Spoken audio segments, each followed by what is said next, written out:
Welcome to Waves Media Telugu. G V Anjaneyulu చారిత్రక ప్రాధాన్యం కలిగిన శ్రీ రామలింగేశ్వర స్వామి ఆలయాన్ని మహాపుణ్యక్షేత్రంగా అభివృద్ధి చేస్తామని తెలిపారు. జూలై 25న జరగనున్న తొలి ఏకాదశి కొండ పండుగ ఏర్పాట్లను పరిశీలించిన ఆయన ఆలయ ప్రాకార నిర్మాణానికి 4 కోట్లు, ఆలయ నిర్మాణానికి 6 కోట్లు, ఘాట్ రోడ్డు నిర్మాణానికి 4 కోట్లు ప్రభుత్వం కేటాయించినట్లు వెల్లడించారు. ఇప్పటికే 1.80 కోట్లతో గిరి ప్రదక్షిణ రోడ్డు పూర్తయిందన్నారు. ఘాట్ రోడ్డు పూర్తయ్యాక చిన్నకొండ నుంచి పైకొండకు మెట్ల మార్గాన్ని పునరుద్ధరిస్తామని, భక్తుల రాకపోకలకు అన్ని సౌకర్యాలు కల్పిస్తామని తెలిపారు.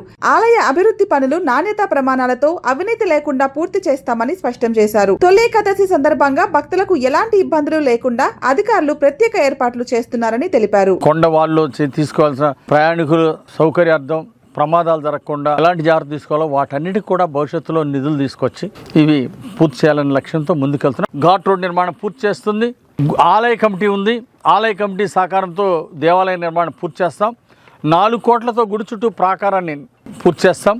2 కోట్ల రూపాయలు చంద్రబాబు గారు 2 కోట్లు ఇక్కడ ఈ ప్రాంగణం అంతా కొండ మీద అభివృద్ధి కోసం, భక్తుల సౌకర్యాల కోసం 2 కోట్లు నిధులు ఇచ్చిన చంద్రబాబు గారికి నేను ప్రత్యేక ధన్యవాదాలు తెలియజేస్తున్నా. ఈ 4 కోట్ల రూపాయలు ఇచ్చారు. ఘాట్ రోడ్ నిర్మాణానికి ప్రత్యేక ధన్యవాదాలు. దాంతోపాటు సుమారుగా 6 కోట్లతోటి గుడి నిర్మాణం పూర్తి చేయాలని గుడి కమిటీ వాళ్ళు కష్టపడుతున్నారు. దానికి నా వంతు పూర్తి సహకారం అందిస్తా. మెట్లుదారి ఎప్పుడైతే ఘాట్ రోడ్ నిర్మాణం అంతా పూర్తయిన తర్వాత అప్పుడు మెట్లుదారి పూర్తి చేస్తాం. దానికి ఒక కమిటీ, దానికి ఒక బాధ్యతలు అప్పచెప్పి, పెద్దలకు బాధ్యత అప్పచెప్పి ఆ మెట్ల నిర్మాణానికి నా వంతు సహకారం ఆర్థిక సహకారం ఇస్తా. ముందు ఘాట్ రోడ్ నిర్మాణం పూర్తయితే ఆ తర్వాత మెట్ల రోడ్డు నిర్మాణం డిస్టర్బ్ చేయకుండా ఉంటామని అవకాశం ఉంది కాబట్టి అలా దాన్ని కూడా పూర్తి చేస్తామని మనవి చేస్తున్నా.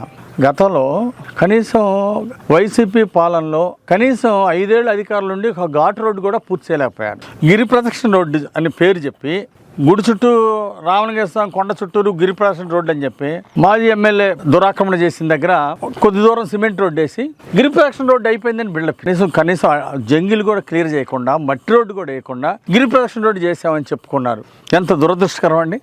కొండ మీద రాళ్ళు కొడితే ఎక్కడ నెట్టి పడేశారు, చేతులు దులుపుకున్నారు. ఈరోజు వర్షాలు పడ్డప్పుడు, తుఫాన్లు వచ్చినప్పుడు ఆ రోడ్లు మళ్ళీ దొల్లి మరి రోడ్ల మీద మనుషుల మీద పడే ప్రమాదం ఉంది.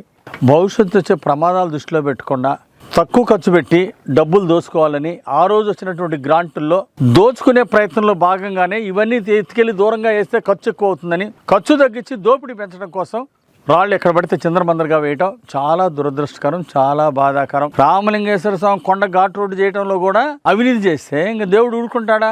దేవుడు మోసం చేసిన వాళ్ళు జైలుకు పోవట్లేదు కదా. ఈరోజు ఈ కర్మ ఎందుకు వచ్చింది? దోపిడీ చేసి అవినీతి చేసినట్లు పేదల భూములు ఆక్రమించుకున్న వాళ్ళు ఈరోజు జైలుకు పోవాల్సి వచ్చింది.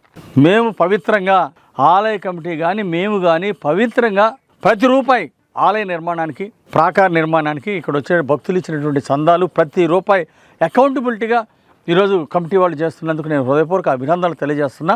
భవిష్యత్తులో ఇదొక మహాక్షేత్రంగా, ఇదొక మహాపుణ్యక్షేత్రంగా తీర్చిదిద్దటానికి భగవంతుడు నాకు ఇచ్చిన శక్తి మేరకు శక్తి వంచన లేకుండా కష్టపడతాను. ఈ కొండ మీద ఇంకా అక్కడక్కడ కొండ రాళ్లలో కూడా మట్టి పోసి బయట నుండి ఎర్రమట్టి మంచి సారవంతమైన మట్టి తీసుకొచ్చి ఇక్కడ వేసి చెట్లు పెంచుతాం.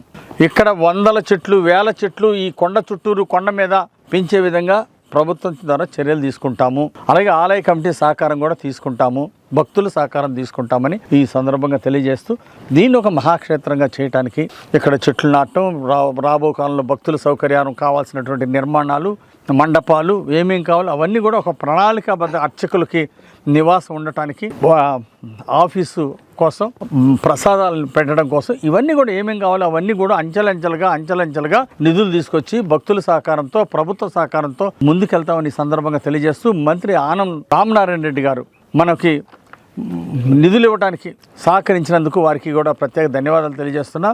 ముఖ్యమంత్రి చంద్రబాబు గారికి, అట్లాగే మన ఆనం రామనారాయణ గారి మంత్రి గారికి, దేవాదాయ శాఖ మంత్రి గారికి, అలాగే పవన్ కళ్యాణ్ గారికి కూడా నేను ప్రత్యేక ధన్యవాదాలు తెలియజేస్తున్నా. ఈ నిర్మాణ పనులు తొందరగా పూర్తి అవ్వాలని అధికారులను ఆదేశించడం జరిగింది. కాంట్రాక్టర్తో నాణ్యమైన పనులు చేపించి బెస్ట్ క్వాలిటీగా భావితరాలకు ఉపయోగపడే విధంగా ఈ పనులు తీర్చిదిద్దాలని కోరటం జరిగింది. అంటే పండగకు ముందు ఘాట్ రోడ్డు కొంత పూర్తి చేస్తాం, తర్వాత పండగకి రోడ్డు బాగు చేసి భక్తుల సౌకర్యం అంతా కూడా పండగ బ్రహ్మాండంగా జరిగింది. ఆ తర్వాత తిరునాళ్ళు అయిపోయిన తర్వాత జూలై 25 మన తొలి ఏకాదశి మన రామలింగేశ్వర స్వామి తిరునాళ్ళు అయిపోయిన తర్వాత మళ్ళీ ఘాట్ రోడ్డు మిగిలింది కంటిన్యూ చేయడం జరుగుతుందని విజ్ఞప్తి చేస్తున్నా. Thank you.